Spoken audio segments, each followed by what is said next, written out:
report on this computer. Okay. All righty, everybody, welcome to the December Right Women Network Salon. Today we have Golden Angel, who has published over 60 books and is a USA Today best-selling author. And she is going to talk to us today about whether or not you should publish on Kindle or Kindle Unlimited, or whether you should publish wide.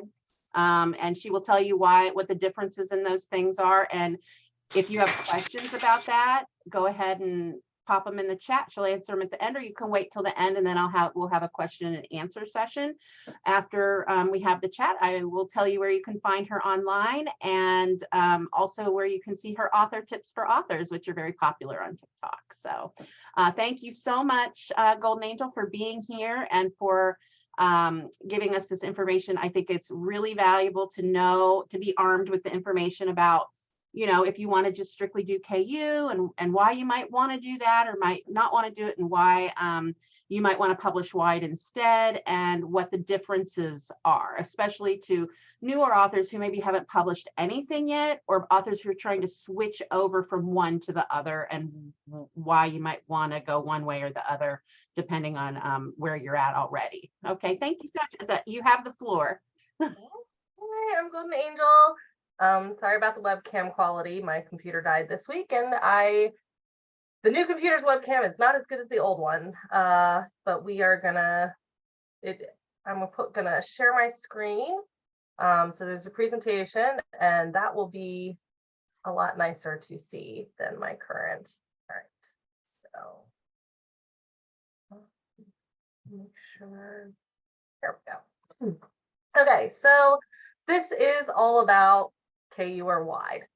So the KU is Kindle Unlimited, and when you sign up for the Kindle Unlimited program, you have to be exclusive to Amazon. That's part of their terms of service. You cannot publish the ebook anywhere other than Amazon. You can still publish your audiobook and your paperbacks everywhere, but the ebooks have to be exclusive. So the other option is you can choose to publish wide, in which case you are not part of the Kindle Unlimited program, but people can still purchase your books on Amazon. And you have your ebook up for purchase on other websites like Barnes & Noble, Google Play, Apple Books, Kobo Books. And you can reach a lot of smaller distributors through distribution services like Draft2Digital or Publish Drive. There's another one that I'm forgetting right now. I happen to use Draft2Digital. Smashwords is one of them as well. And I know I'm forgetting one, but okay, moving on. So the reason I put this presentation together originally, I want people to be able to make informed decisions. There are a lot of misconceptions about being both in the Kindle Unlimited program and being a wide author, and a lot of those misconceptions are rooted in fear. I see them being passed around as advice. I see authors who are afraid to do certain things because of what they've been told. And I feel like it's not the best way to make decisions if you're doing it out of fear instead of out of information. So I want to talk about some of the common misconceptions. I want to talk about the pros and cons of both choices. I firmly believe they are both valid choices. I have made the choice to be wide because it's the right choice for me. And I do come down, I do favor that a little bit, but I do also have a second pen name, Sinistryange, which is in the Kindle Unlimited program.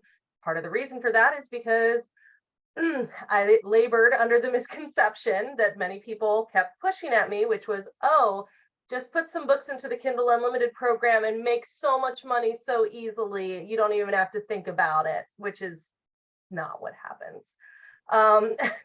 So this is the first one that I want to get out of the way because I don't even know where this one started.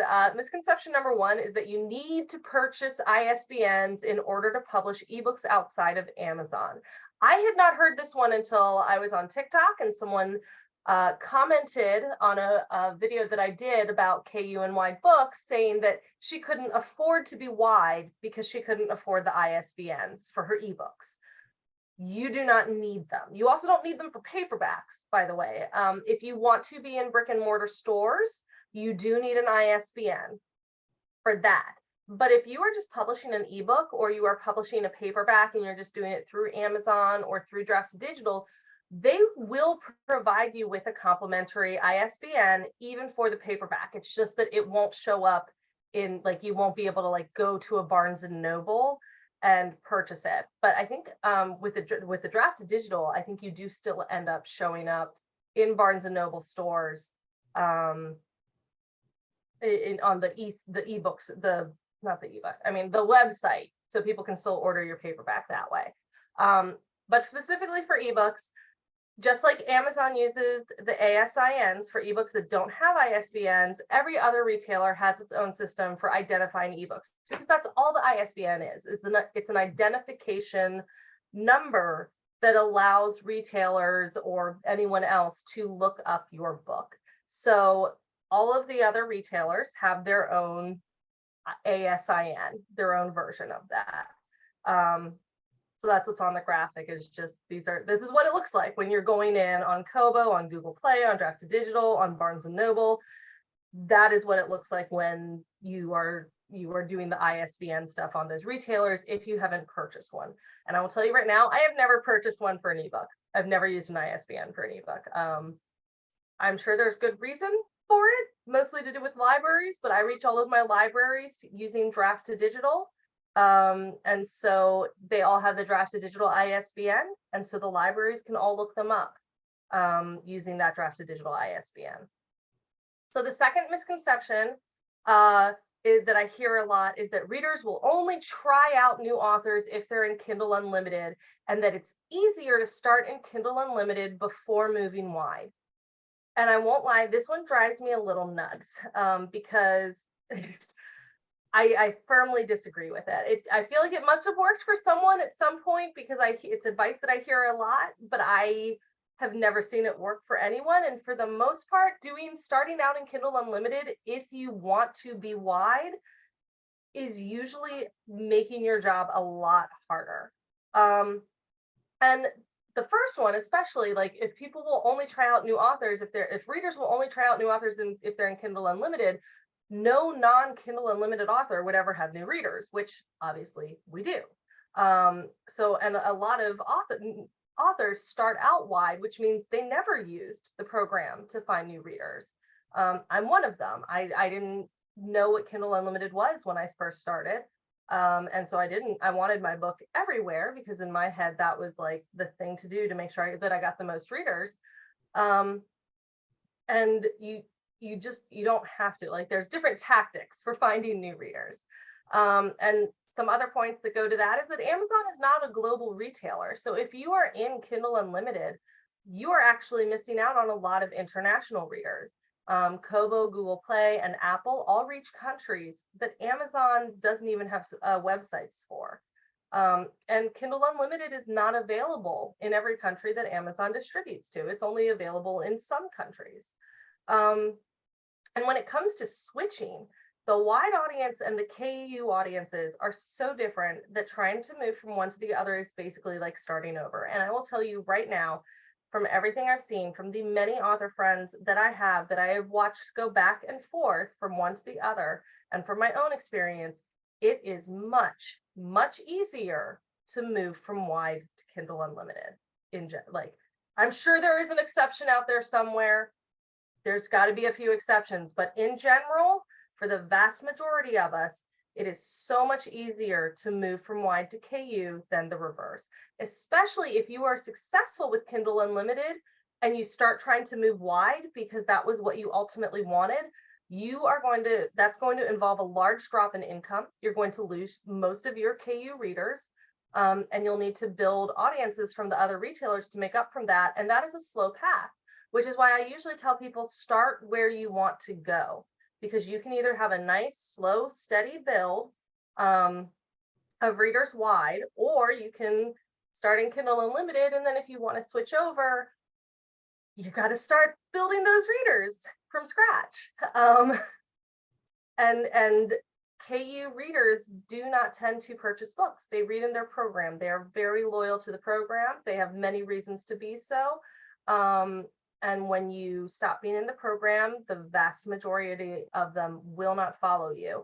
And if you have started out as a Kindle Unlimited author with the intention of moving wide, that means you have started out by building up everyone on your newsletter. Not everyone, but like the majority of your newsletter, the majority of your social media followers, the majority of the people reading your books, the majority of the people that Amazon's algorithms are showing your books to are KU readers.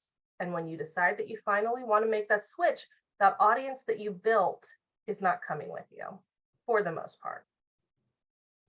Misconception number 3, my genre only succeeds in Kindle Unlimited. This I don't really understand either. I've had people tell me that because of what I write, that I should be in Kindle Unlimited because I would make so much more money and everybody else is in Kindle Unlimited. And I have tried it with my Golden Angel stuff. The way that the algorithms work, it didn't work well for me, and the way that I write, and we'll get into that more later. But I have never seen a single genre where like someone wasn't able, because the thing is, if everyone in your genre is in Kindle Unlimited, what does that mean for you when you go to a retailer that's not Amazon? It means that the readers there who are interested in that genre don't have a whole lot of options.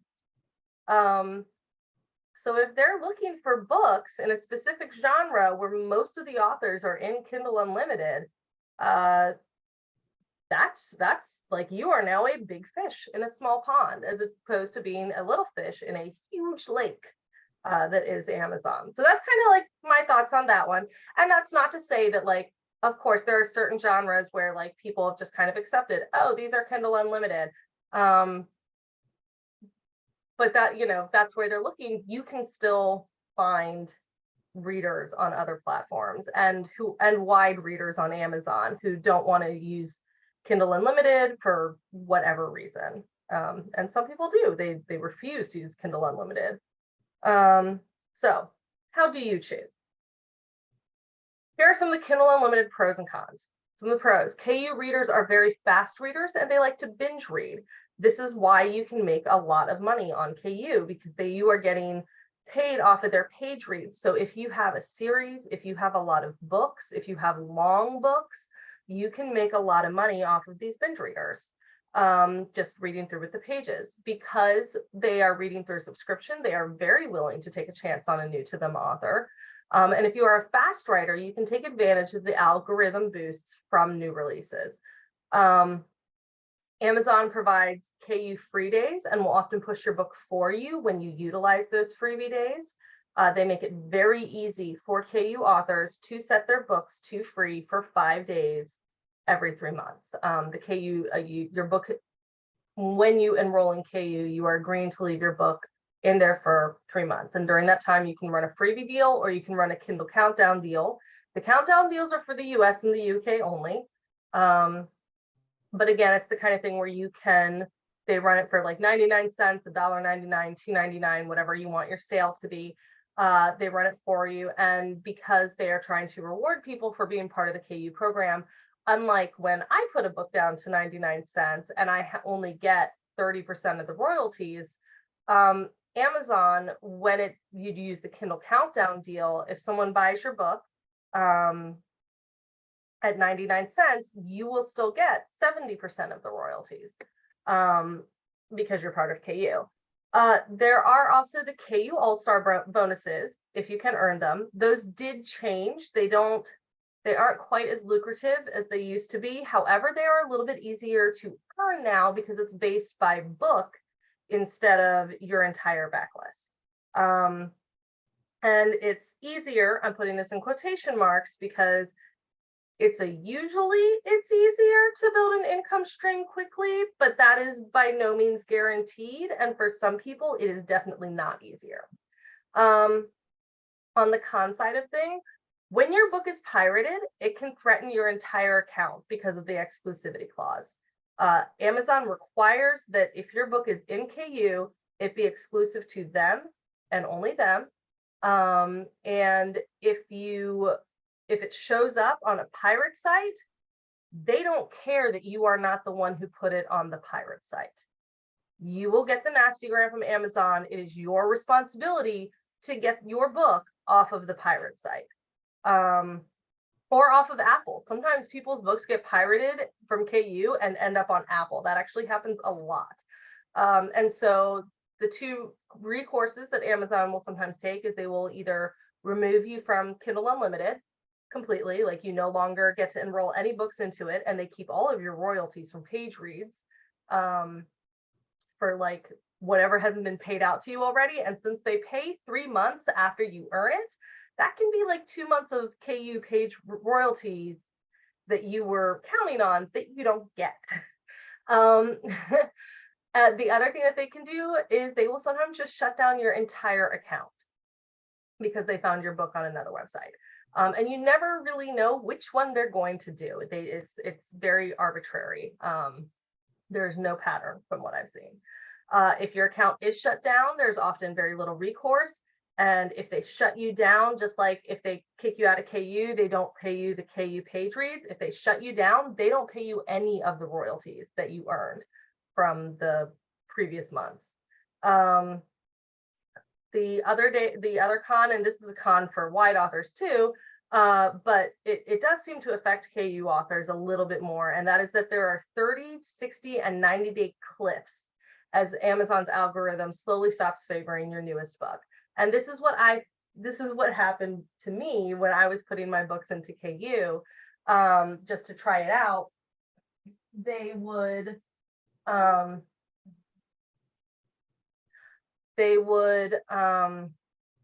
sorry, my daughter has crept into my office. It's part of being a mom, right? Yeah. I think a lot of us experience that. Okay, good night. I love you. Okay, so yeah, so there are 30, 60, and 90-day cliffs as Amazon's algorithm slowly stops favoring your newest book. So basically after 30 days, it stops showing it to as many people. After 60 days, it drops off even more. And after 90 days, it is not showing it to anyone without some kind of boost that you give it, whether it's putting it on sale, making it free, or releasing a new book in the series. Those are the things that can kind of like boost it back up in the algorithm again, or start running paid ads that send people to it. Readers tend to be loyal to the program or the author. We've already talked a little bit about this, where they only read KU books. There will absolutely be a few that if they love you, especially if they're already buying some of your books because they love you so much, that will buy your books. But for the most part, you're going to lose a chunk of your audience if you decide to remove your books from KU. Many authors have reported that ad spend has become necessary in order for them to make income with KU books now. You know, I mentioned that when I started my other pen name, I put it in KU because I was trying to get some of that sweet, easy KU money. Yeah, it's not how it works anymore. There are too many KU books. There are too many options. Pre-orders are only semi-helpful in KU, and this is because of the way that the algorithms are. The pre-orders for KU books on Amazon, your pre-order only counts once, and that is at the time the pre-order is made. So, you know, when it comes to ranking, which is very important, ranking means more for KU authors than it does for wide authors. And so when you want, like, especially on your release day, you want as high a rank as you can get to really boost the algorithms. And if someone pre-ordering the book, that affected the ranking on the day that they pre-ordered it. It does not affect the ranking on your release day. So the pre-orders are only semi-helpful because they can actually work against you in the algorithms.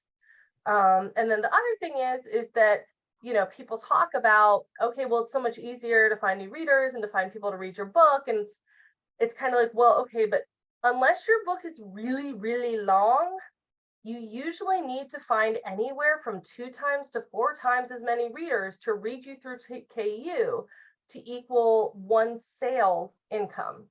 So yes, it's easier to find people to read it, but you have to find more of them. So it kind of needs to be easier to find them. the pros and cons of the other option being wide. So there's no exclusivity. If one site goes down, you're affected less. There are days when like Amazon glitches and everyone goes berserk because it's like the end of the world. And it is for a lot of authors. Even those of us who are wide, most of our income usually comes from Amazon, even though we aren't in KU. The best day of my life, but other than like marriage and child and stuff like that, one of the best days of my author career life was realizing, oh, I am now making enough money on non-Amazon retailers that even when something happens to Amazon, I'm okay. Like if I had got my account shut down for some reason, I would be panicked, but it would not be the end of the world. We would have to move things around. We would have to things would have to happen, but we'd be okay. That was like a massive relief for me. Another pro is that you can have your ebooks available in libraries. The distributors can get you into libraries, Smashwords, Draft to Digital. And I love seeing my books in libraries. I can't even tell you. The backlist, instead of having that like 30, 60, 90-day cliff, there is the like initial cliff of like, okay, I have a new release, and then things kind of calm down. But it does tend to be steadier. And I've kept track of my numbers over the years long enough to know that like on release months, my non-Amazon income doesn't change that much. There's a tiny little boost. But for the most part, my income is just very steady outside of Amazon, whereas Amazon goes up and down a lot. So if you're okay with the up and down, which stresses me out, if you're okay with the up and down, KU might be easier for you. But if you really need something a little bit steadier, wide might be better for you. Other retailers provide in-house promotions and easy sales and promotion features. Amazon, the only one they really have is the daily deal and the monthly deal, and you can't control that. I think at this point they finally changed it so that you can submit your book to it, but you got a lot of competition for those. And it's also, we don't know how they choose what books get chosen, as opposed to on other retailers, you can apply to whatever promotions you think will fit your books the best. They're usually genre specific.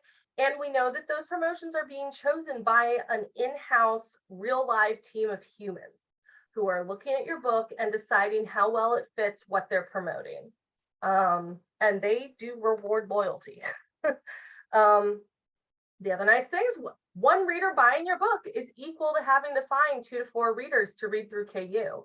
So yeah, I might be finding less readers than I could if I was in KU, but I also don't have to find that many. We also have the ability to have perma freebies.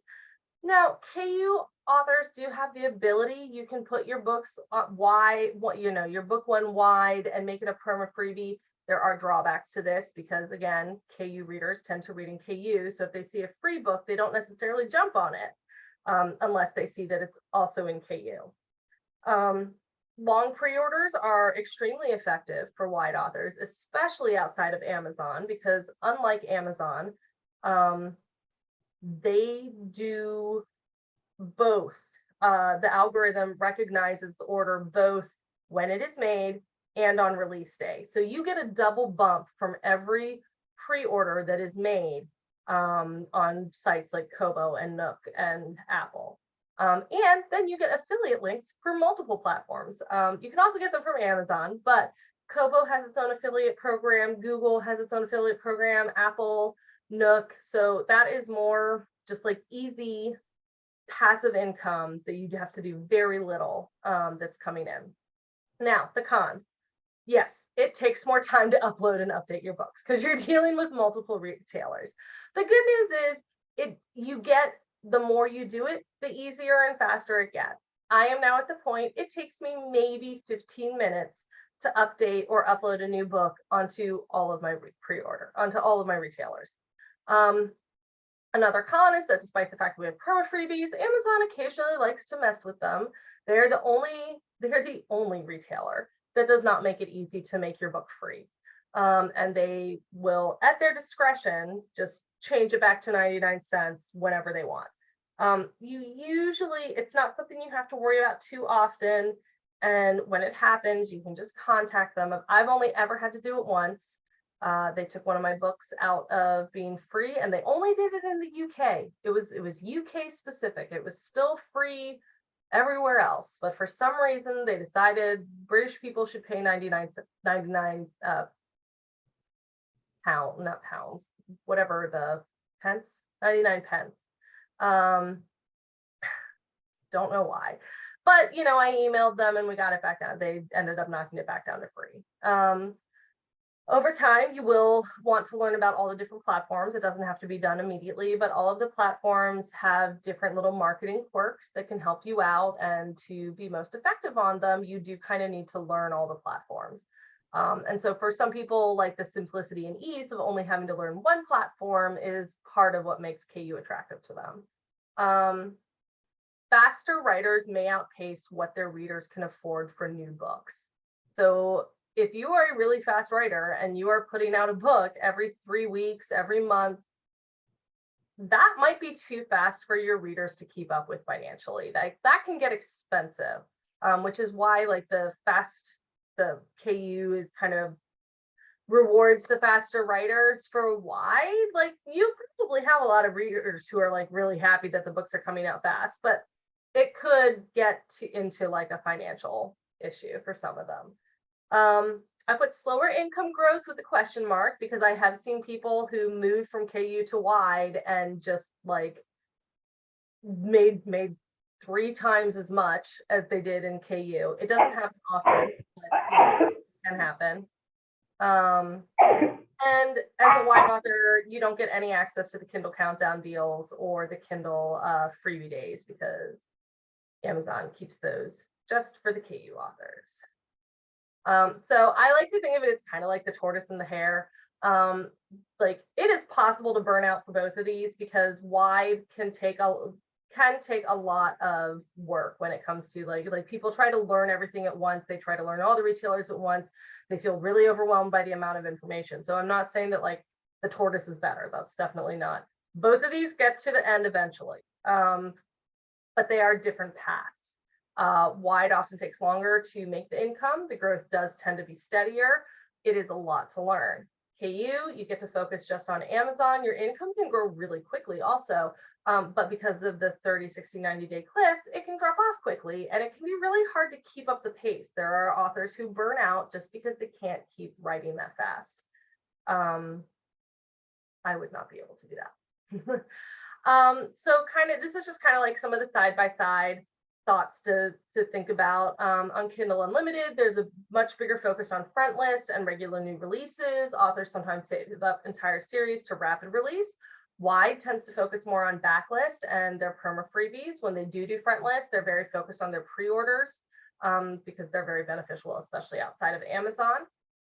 Whereas on KU, the pre-orders are often not helpful. So authors who don't respond well to external pressure may find that part easier. I am someone who I need the pre-order because if I can just throw my book up whenever, I'm oh, I don't need to have it done, but I need a deadline. So the pre-order is really helpful.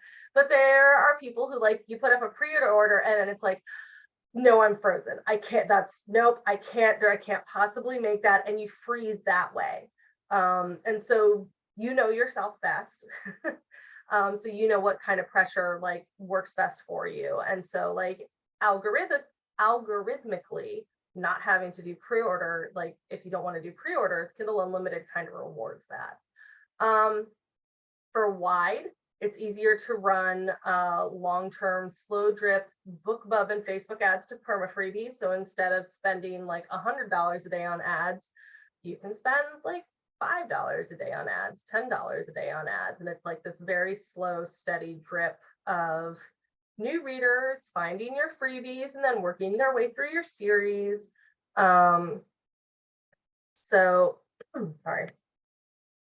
And then you use the perma freebies and sales to find your new readers when you're wide. Whereas in Kindle Unlimited, a lot of the time you can rely on algorithms to help push you when you've got new books coming out.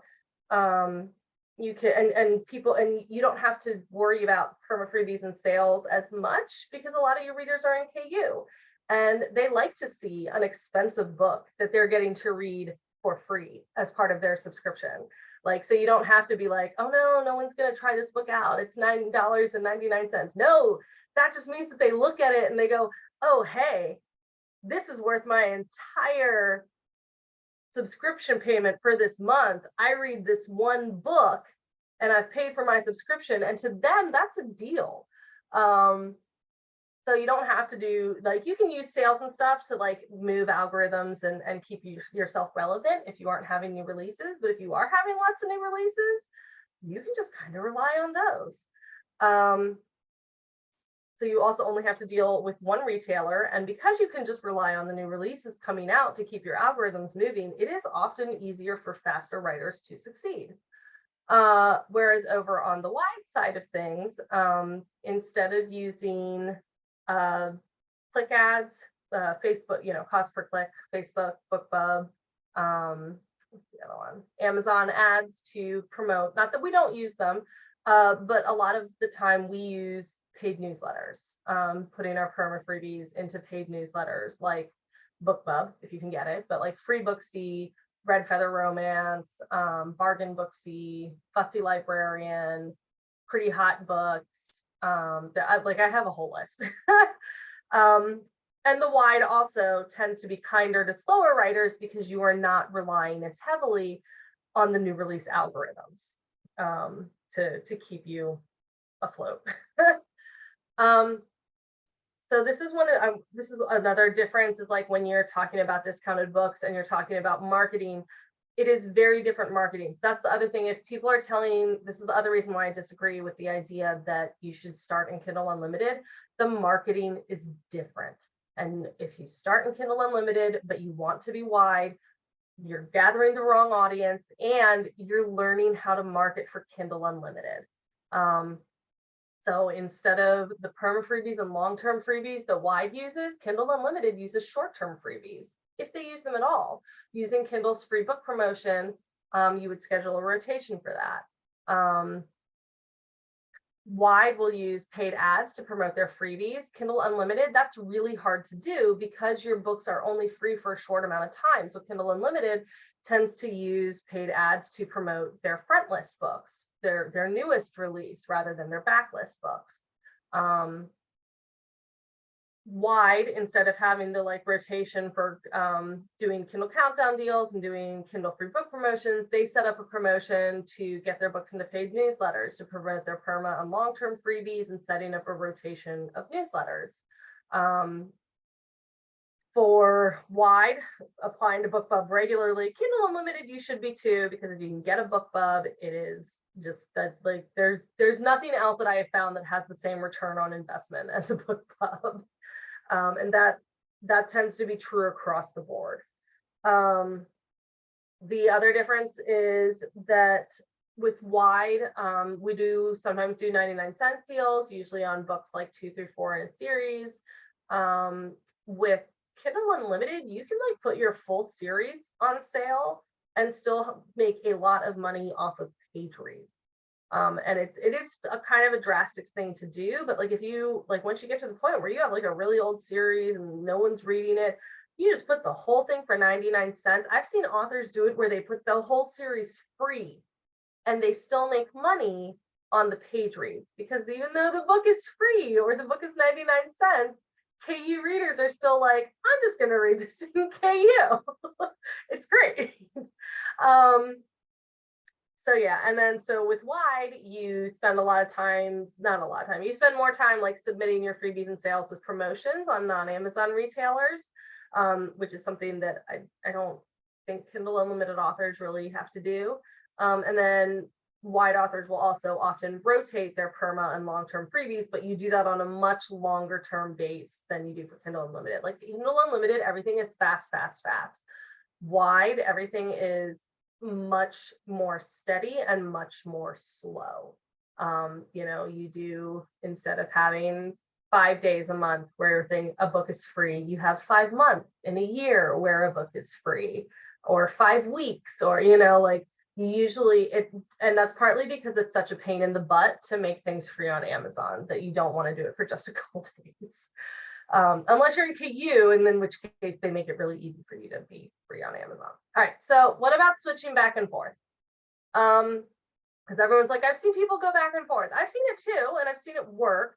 Mostly I've seen it work with authors who are well established in all markets and move their books into KU for short periods of time.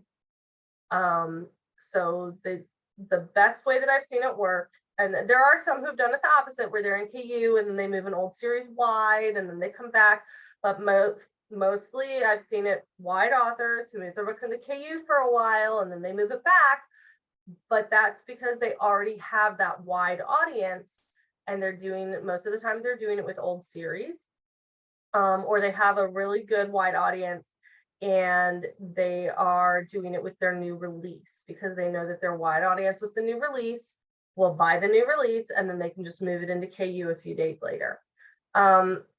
This tends to work best though, again, with really well-established authors who already have their audience locked down, and they're not really looking to grow their audience on non-wide retailers, unless I do know a few, and I cannot imagine, because this is so much work, who every time they have a new release in their series and they move it, it's going to be like the new release is wide for like a week. They move the entire series wide for that week so that people who are like on non-Amazon retailers can purchase the whole series at once, so that they're not just getting like the newest book and then going, wait, where's the rest of the series? Which is what normally happens. But yeah, like it's not an easy thing to do. Let me just be clear, it's not an easy thing to do.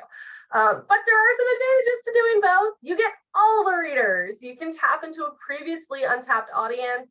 You can have your KU money and also the possibility of list runs if you're wide and if the USA Today bestsellers list come back. You can reinvigorate your backlist this way. This is what I do occasionally. I will very occasionally move a whole series over into Kindle Unlimited. I don't do it often, and that's because I have gotten to a point where I figured out how to keep my old series selling really steadily. And so I don't really want to move any of them anymore, but you can do it. And if I ever start feeling like, okay, this series seems like it's kind of dying out a little bit finally, like I'll move it in. So you take advantage of the Amazon's 90-day cliff. New to KU is treated nearly the same as out by the algorithms as a new release. So Amazon gets real excited when a series or a book that was not previously available is made available in KU. And they will send out an email to your followers. They'll send out an email to the people they think will enjoy it, because they want them to know that there's this sweet new book or series available to them in KU. They love being able to do that. So yeah, and they'll push your book for you for the first 90 days, just like they would if it was a new release. After that, though, you're on your own and you got to pay the money for the ads to keep that going. I will tell you, I've experimented, and you should do your own experiments, because what is true for me might not be true for you. So far, leaving my books in past 90 days is not good for me. That 90-day cliff is real. And the one time that I think I've done it twice now, where I've left it in a series in for 6 months instead of 3, and I have regrets. There are also disadvantages to doing both, of course. You have to build a readership both wide and with KU readers, and someone is always going to complain about what is and is not available to them, because KU readers, if your book is not in KU, they consider it not available to them. Yes, they could purchase it, but it's not in KU, which means they consider it not available to them. The other thing is, when you're going back and forth and you move from KU over to from wide over to KU, you are risking your KU privileges. Sometimes the small distributors, if you use something like Draft to Digital or Publish Drive or whatever, which you do want to do when you're wide, because like all those little payments add up. But they don't always take down your book right away. And so you have to make sure that your book is down from everywhere before you put it back into KU. Also, like I said, those in-house promotions for the non-Amazon retailers, those are real teams of real people, and they can see how much you move your book around. And they tend to reward the loyalty of being in, being a longtime member of their retailer and sticking with them and not moving your books back and forth. So they are more reluctant to give promotions to people who are moving their books back and forth. And I got that information from Mark Leslie Lefravre, who used to work for Kobo and now works for Drafted Digital. Returns from KU readers, which hopefully after this month, we'll see if it makes a difference. Amazon is changing their returns, not policy, but their procedure, which will hopefully make a difference, because I have heard from my friends who moved from KU to Wide, or who didn't even move all their stuff, but they started a new series and they made it Wide rather than in KU, and they are experiencing a higher number than average of returns and reading through the series, and they believe that it's some of their KU readers who are treating purchasing like KU. And then also a Wide audience can be very slow to build compared to a KU audience, and switching books back and forth can make that growth slower. So that is I must ask you a question. So let me check the chat. And you definitely have some questions in the chat. Do you want me to read them, or do you want to? Yeah, I can. Here, we'll pull back so I can. Okay. So do you recommend finding out if your particular genre is promoted favorably KU versus Wide? And if so, how would someone find out that info in KU? So I'm not entirely sure what you're asking. There's not too many genres that are not promoted favorably. The more extreme erotica would be what's not promoted favorably, and that is Amazon is the only one, as far as I know, Amazon is the only one that will like brick you, where we call it dungeoning. And some people say, oh, I've been dungeoned, and they just mean that they've been put in the erotica genre. But being in the erotica genre does not equal dungeoning. Dungeoning is when they put you in the erotica genre and then also make you unsearchable, which is something that they sometimes do. And so and they do not, if you are unsearchable, they are not promoting those books. Okay, I'm sorry, this is Angela. And I asked a question, and I guess what I meant was, I know that a lot of the ebooks are maybe in the romance genre, or I don't know, memoir or something like that.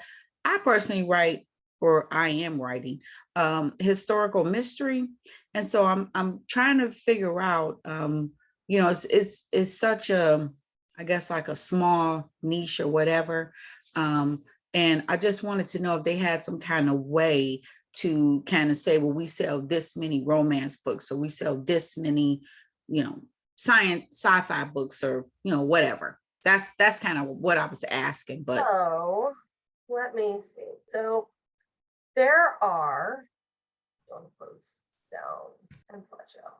There we go. There is a way that you can find this on Amazon. I don't know about other retailers. But so historical fiction bestsellers. What you can actually do is go and look for, okay, so she's a bestseller. So you basically find that, if you can find a bestseller, scroll down. So she is #1 in historical fiction. And she is 89 in the Kindle store overall. So that tells me to be 89 in the Kindle store overall, like to be in the top 100 in the Kindle store overall, she had to sell a lot of books, like a lot of books. Normally I hit that kind of rank when I get like a book bub and I sell like several hundred books in one day. That's when I hit the top 100. She's got over 6,000 ratings. Yeah, like this is clearly very popular author. So, but the fact that, so then let's see, a more niche book would be,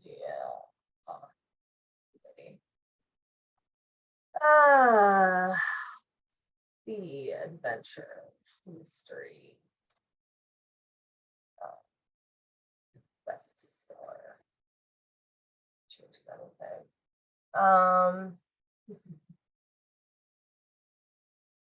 Right, this is the first one, so it's 5+4, so it's probably higher, and this may not be quite as ambitious. Okay, now, well, but see, okay, stay so still. He's number 5 in Sea Adventures. So let's see. The number 1 book in Sea Adventures is number 639 in the Kindle store. So what that tells us is that historical fiction is actually a very big genre. And that in order to be in the top 100, you have to be doing in the top 100 of the Kindle store. She's selling a lot of books. And you can kind of see if you go and you look at what the other books are doing, because they get further down. So the number 2 is only selling is like, you know, the top 1,000 in the Kindle store. And so what you can kind of glean from that is that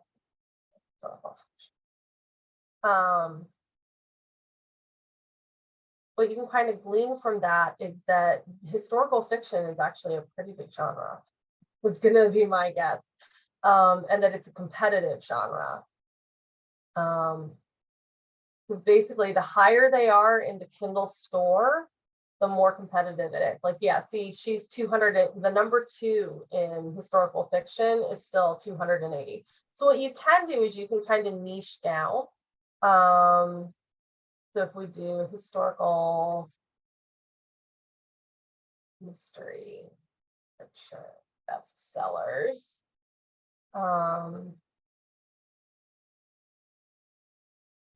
okay. We can find just historical mystery fiction. Historical mystery, thriller, and suspense. Okay, it's number 2, and it's 172 in the Kindle store. This one is number 1. So basically, it looks like what you're leading to is that we can just kind of look at the product details and put in our specific thing to try to, you know, kind of figure out some of that information. Yeah, definitely. Okay. Okay, thank you. Way to do it without paying. The other way that you can do it is there is a product, which I have a new computer, so I don't have it downloaded yet. Kindle Preneur. Oh. Yep, here we go. Okay, Kindle Preneur, not the courses. You want Publisher Rocket. It is a one-time payment. I have found it to be absolutely worth it. It helps you analyze. I wish I could show you, but it would take me time to like download it and everything right now. But it analyzes everything for you. It analyzes the categories for you. It can help you find keywords. It can help you figure out what categories you want to put yourself in. It'll show you how much money people in those categories are making. It's an amazing tool. It is all stuff that you can do by hand, the way that I was just showing you. There's another website called Booklink, but there are no I's, bklnk.com. And you can also do it with this, where if you put in a book's ASIN,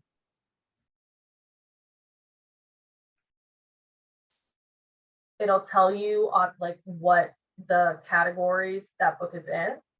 This is also another good way where you can like find the other categories that you might fit into. And honestly, like this book, oh my God, this is a great example.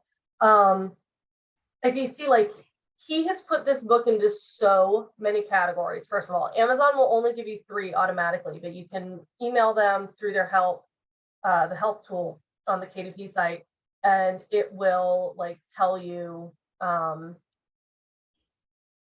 and you put in, you have to actually send them like this. I use BookLinker to find my categories. This is when it's great, but like the more you drill down, the more categories you're in, the easier, but also like the more you drill down, the easier it is to be number one, because some of these like really, really niche categories, like say yours is, you said yours was mystery. So let me find, let me draw. Not the sea adventures. I want the historical fiction. All right. So if we take, I don't know if Shelby is dead. Let's see how many categories she's in. But basically, the Amazon pushes, the reason this is important is because Amazon pushes the top book in each category. And if you are in a niche category, if you can drill down, yeah, so oh, this is great. So see, she went not only from like literature fiction to genre fiction to family life fiction, but to marriage and divorce fiction. Like that's so specific. And if you can, Southern United States fiction, small town and rural fiction, if you can do that kind of thing with your book and get it into some of these like really small categories where there's a lot less competition to be the number one, like you have to sell less books per day to be number one, Amazon will start promoting your book for you. It's an algorithm, they'll kick to the pants that is hard to beat. Okay, thank you so much for that. I appreciate it. Yeah, of course. All right, so let me stop share. Back to the. Oh, so Perma Freebie is exactly what it sounds like. It's a permanently free book. One of mine is the Sassy. I have 3. Once I learned what Perma Freebies were, I have 3 books that I made free 5 years ago. I have not charged for them since. And they are continuously bringing in new readers. They are all first in series. So it's basically like the free sample that you get at Costco. Like, you're like, oh yeah, that tastes good. I want more. And when would you want to make a book perma-free? You wouldn't want to make it out of the gate. Your yeah, no, free, not right? out of the gate. So where you start, the conventional wisdom is that you start to see a return on investment in a series, usually around book 3. So once the 3rd book releases, some authors wait for the 4th, but it's usually book 3 or 4 that they will then make a book free, and they might not do it perma freebie right away. It might be free for a month, free for 6 months, and then they move it back to being paid. I have a few books that I move in and out of being free to paid every 6 months, just to kind of give the algorithms little kicks in the pants. But I am now at the point, I just have so many books. I wait until a series is finished now to make a book perma-free. Because like while the series is going, I'm just like, no, everyone can, I'll make the book 99, the first book 99 cents sometimes, but I wait until it's all done.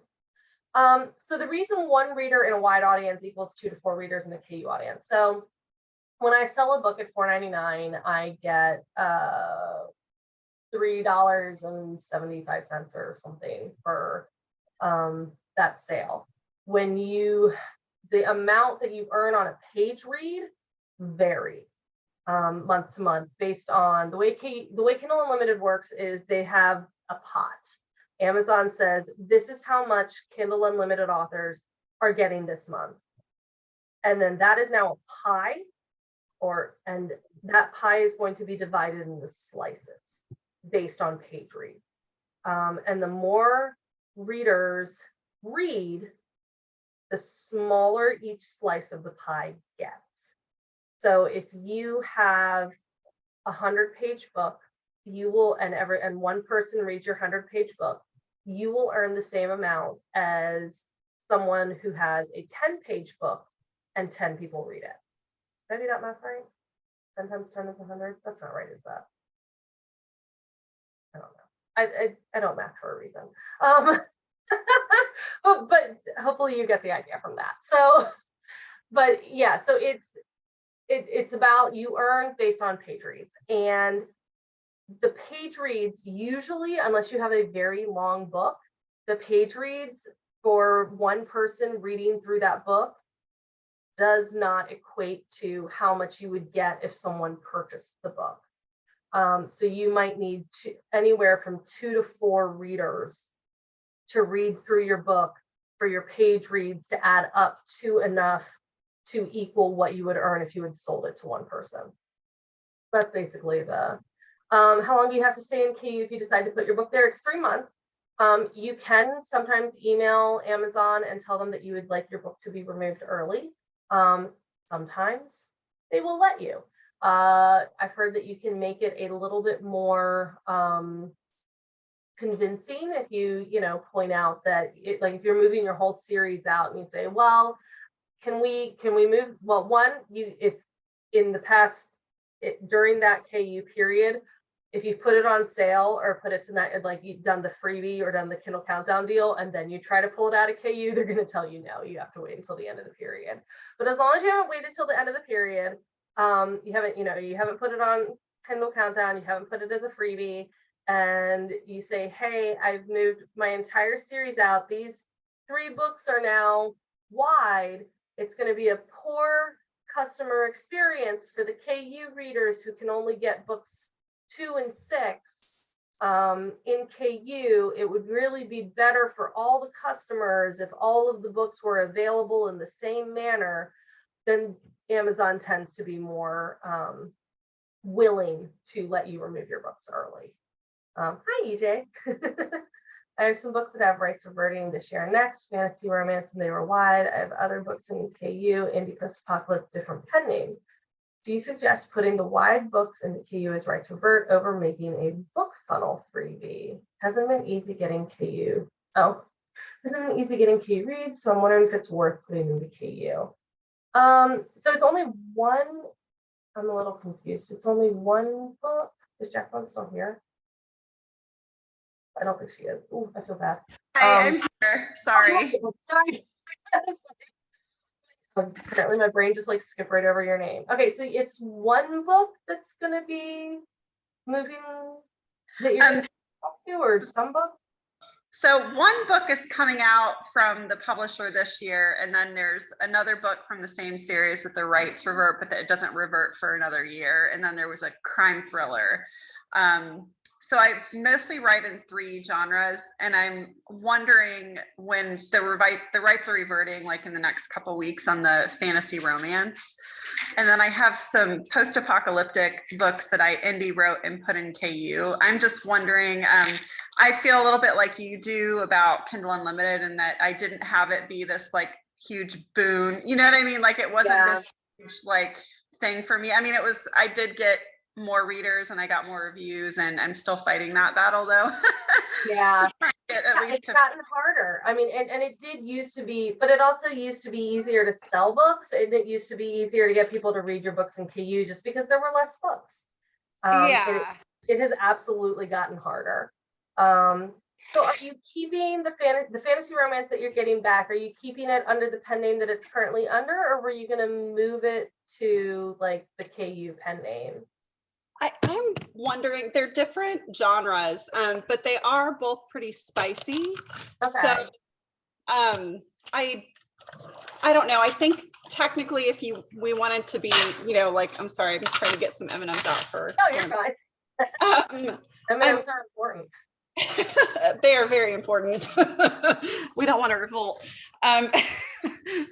So I think technically if you they should be indifferent because they're different genres. They should be different pen names, but I wonder if there might be a benefit for me to put that under the indie pen name that I have, because they are all spicy. Yeah. Well, I'm either a really good person or a really bad person to ask about that.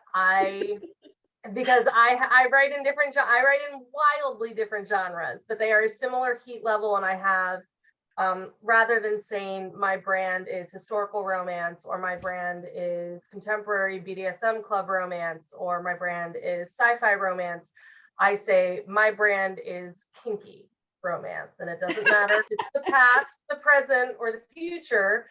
When you pick up one of my books, you're getting a large group of family and friends that are all going to have their love stories told. They're all going to be kinky, and they're all going to have butt stuff. That is the brand that has developed around it.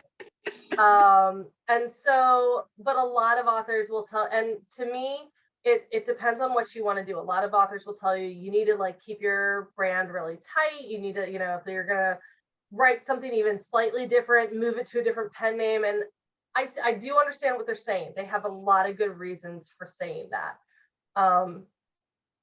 I can't focus my writing that way, and I am way too lazy to have that many different pen names. So, well, I wonder too, is there's different advice for people that are different at a different place in their writing journey. Also so, that. You know, like if somebody is making quite a bit of money, they've been doing this for a long time, they need to separate their pen names out. You know what I mean? But for me, I only have, you know, so many books or whatever. You know, I mean, with any post-apocalyptic and then fantasy, I mean, if they're both romance though, because you said they're both spicy. They're all spicy. Yeah, they're all definitely romance. I have one book that I'm working on right now that has some romance in it, but it's not my typical level of steam. Right. So I don't know how I feel about it. I will tell you, I am starting a new pen name next year that is going to be, and the reason I'm doing a different pen name is because it is a different level of steam. And I'm going to be doing paranormal and urban fantasy, which is very different. Like, sure, I write historical and I mean sci-fi, I guess, but and contemporary, but like they're all kind of like real, you know, whereas it's set in the real world, or at least with the aliens, kind of like guess what could be the real world. Right. Those could be different readers, but you're also at a different place in your writing journey than I am. I think some of my mistakes have definitely been taking marketing advice from people that are a different place in the journey. Yeah. You know what I mean? Yeah.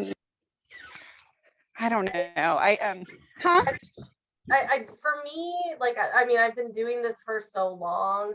I think one of the boons at the beginning of my career was that I didn't know what I was supposed to be doing, and there weren't a lot of people talking about it. And I also, as an indie author who was coming from a website, like I didn't consider myself a real author. So like, I didn't think anyone would want to talk to me. So I didn't try to talk to other authors. So like, I just kind of did what I wanted to, and that worked out for me. Luckily. But if I had had other people telling me what I should and shouldn't be doing, there's no way I would have taken the path that I did, because a lot of people would tell you that I did things incorrectly.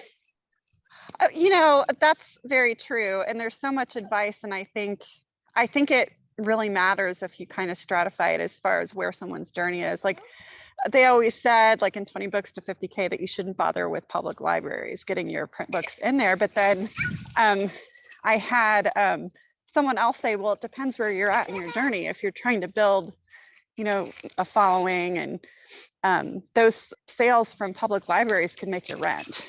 You know what I mean? Or I mean, I think it depends on where you are in your journey, and also where you want your journey to go.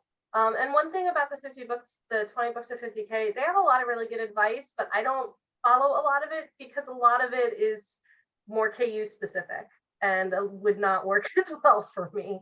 And that's, you know, that's also something that I think it's hard to keep in mind, that like, it really is like, I have this pen name and I have my KU pen name, and I do know how to do both because I've been doing this for so long, and I've been learning from lots of different people and trying lots of different things. And, you know, last year I decided I wanted to put more marketing the correct way for the KU name into that pen name. And I have so far doubled the income of that pen name, which it wasn't making nearly as much as my Golden Angel pen name, but I was so of that because I doubled the income using nothing but marketing techniques. I only had one release this past year, so it was, but it is very different from marketing my wide books, and I think that's something. So yeah, I don't think there's a wrong answer, especially since you already have a KU pen name. If you wanted to try it out and like see if maybe there's some crossover readership there.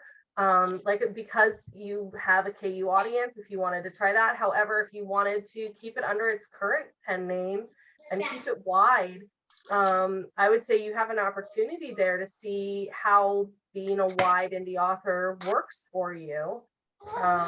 And you know, you would, if you keep it under that pen name that you have for the wide, as long as your book contract doesn't keep you from doing that, you do already have an audience there, and you can do it as a whole like re-release, like put it, you know, brand new cover, just keep it, you know, treat it like a whole new book. Like, this is, I got the rights back, write a bonus epilogue or a bonus scene at the end that wasn't available. And then make it into like its own little thing. And then, you know, if it doesn't do well, one of the nice things about the indie is if it doesn't do well, you can always be like, all right, that didn't work. I'm going to make it into a freebie on BookFunnel now. Yeah, that's kind of where, that's a lot of, you know, what happens when you indie, but I think the flexibility, I do appreciate the flexibility of being indie over the rigidness with the publisher. And that was a struggle, like having my first book actually picked up by a publisher was actually more of a problem than it was if I had just gone indie. I mean, I appreciate getting, you know, access to a wonderful editor, but they priced me. That's that's the part I like about it. It's everything else that. Yeah, the pricing was off for being unknown. Like, they priced me at the same place where they priced, you know, people that are really well known, and that was a struggle, and I couldn't fix that. But yeah. So where do you like to do your perma freebies? How do you like to do that? So my freebies are available. They are on BookFunnel. They're not, I think I have maybe one on Radish, but mostly they're available as books. So like,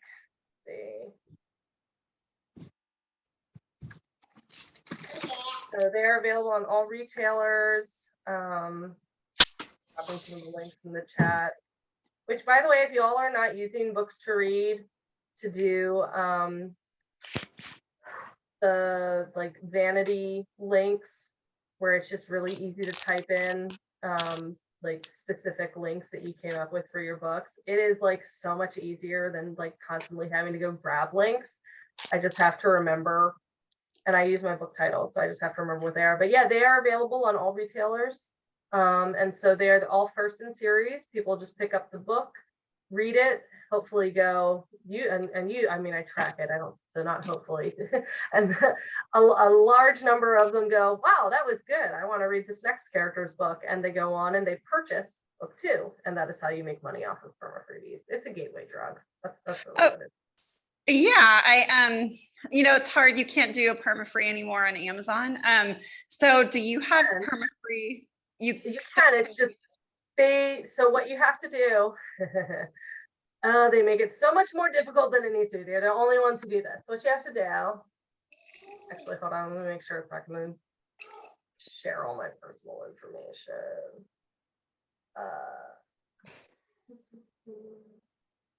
Okay. So, okay. Share. Okay, so you're going to go into your KDP, into your help. You click on the help, and then and this is after you've made it free on all the other retailers, because Kobo, Barnes and Noble, Draft to Digital, Apple, they all make it really easy. You just set the price to free. So then you go down and you say contact us, and you go to pricing, and you go to price matching, and you send them an email, and you say, this is the ASIN for my book that I have made 99 cents. Here are all the links to Google, Apple, Kobo, where it is free. Please also make this book free so the customers can have a good experience of having a book for the same price that it's available on other retailers. And usually within 48 hours, they email you and say, we retain the right to like discretion over our pricing, but we'll think about it. And then within another 48 hours, they'll price match it to free. And if they don't, then you just fill out a new form and you send it in again. I usually try to send mine during their business hours, which are 9 a.m. to 5 p.m. Pacific time. You are more likely to get someone who understands what you are asking for and what Amazon does and does not allow if you send during that time. Because unfortunately, if you send outside of that time, sometimes it goes to people who have not actually been trained, and they tell you really weird things about how they're not allowed to make the book free, and they are wrong. So if they don't do it, just send in a new request and hope you get a different person. Where did it go? Wide houses do you enjoy most? I would say draft to digital if they didn't deny my daddy books, but they really do not like, they're like 50-50 on letting my daddy Dom books through. If it wasn't for that, they would be my favorite. So draft to digital is a distributor.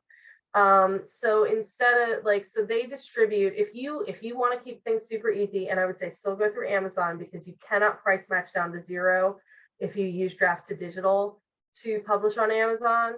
But if you wanted to just like stick with two places to distribute, Amazon and draft to digital, because draft to digital will distribute to Kobo, Barnes and Noble, Apple, and then like 100 other smaller distributors.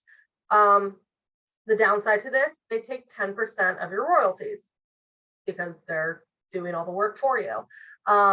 So for me, that was a really good deal for Kobo and Apple for a long time. And then I discovered that Kobo was actually pretty easy to upload to. So I started moving my stuff over.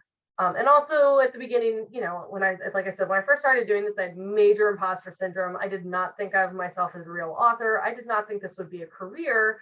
And so I was just kind of like, I mean, how much money could I possibly be making from this? Whatever, 10% of royalties. But that starts to, when it does become a career and you're making like becoming enough money to become a full-time author. And I was like, actually, I would like that 10% back. So I have since moved all of my books to being direct to Kobo. But you can do that. Like you can, if you want to start off with draft to digital and later remove them from draft to digital and make them direct through the retailer, you can always do that. A little bit of a pain, but you can do it. And right now, Apple, which I reached to draft to digital because I've heard, I struggle with Apple products. I don't own any other than my mini Mac, and I use Vellum, and that's it. And I hate having to get on it. I struggle a lot with Apple, so I do not do direct to Apple, but I do direct to Kobo, Google Play, Amazon, and Barnes and Noble. And I would say Kobo probably is the best in terms, other than draft to digital, like in terms of retailer response, customer service, and they have, like Amazon, they have a subscription service. It's called Kobo Plus, and it has no exclusivity requirement.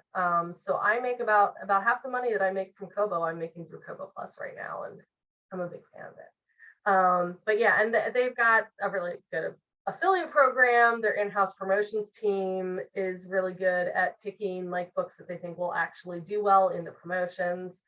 I wish they would pick more of my books, but I'm hopeful for the future.